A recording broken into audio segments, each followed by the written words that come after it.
BGB, সেনাবাহিনী, তারপরে police প্রশাসন, আনসার, মোটামুটি সর্বস্তরের প্রশাসনিক সাপোর্ট, বাংলাদেশের সর্বোচ্চ পর্যায়ে প্রশাসনিক সাপোর্ট এবার দুর্গাপূজায় আমরা পেয়ে যাচ্ছি।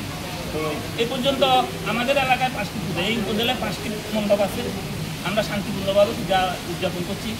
আমরা অদ্যাবধি বিভিন্ন পর্যায়ে আমরা পরিদর্শন অব্যাহত রেখেছি। আজকে নবমী, আগামীকালকে বিসর্জন হবে। তাদের সাথে বিসর্জনের বিষয়ে কথা হয়েছে। তারা তাদের নিকট পুকুরে তাদের নির্ধারিত সময়ের অনেক আগে তারা বিসর্জন করবে। আমরা পুলিশ আছে, বিজিবি, বাংলাদেশ সেনাবাহিনী, র্যাব, তারপরে আনসার বাহিনী এবং লোকাল যে কমিটিটা আছে মন্দির কেন্দ্রিক, সবার সম্মিলিত প্রয়াসে এই পর্যন্ত বেশ ভালো আছে এবং আশা করছি আগামীকাল যে বিসর্জনটা হবে অত্যন্ত সুন্দরভাবে, চমৎকারভাবে, আনন্দমুখর পরিবেশে এটা বিসর্জিত হবে। ধন্যবাদ আপনাকে। আপনি জানেন বর্ডার গার্ড বাংলাদেশের মূলত সীমান্ত এলাকা নিয়েই তাদের মূল কার্যক্রম। আমার এই 4 বিজিবি ফেনী ব্যাটালিয়নের আওতায় 102 কিলোমিটারে প্রায় 14টা মণ্ডপ আছে, যেটা সীমান্ত এলাকার 8 কিলোমিটারের মধ্যে।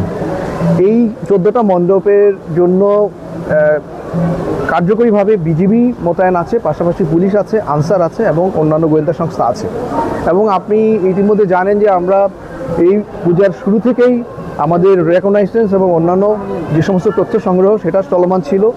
প্রিপারেশন ফেজে আমরা এসেছি, আজকে পূজা চলমান অবস্থায় আছে এবং আমাদের ঊর্ধ্বতন যেই প্রশাসন থেকে শুরু করে সকলেই আমরা কিন্তু প্রতিনিয়ত পূজা মণ্ডপগুলি ভিজিট করে যাচ্ছি।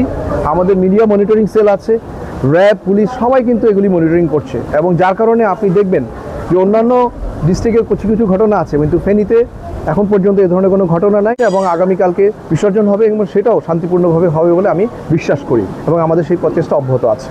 ধন্যবাদ।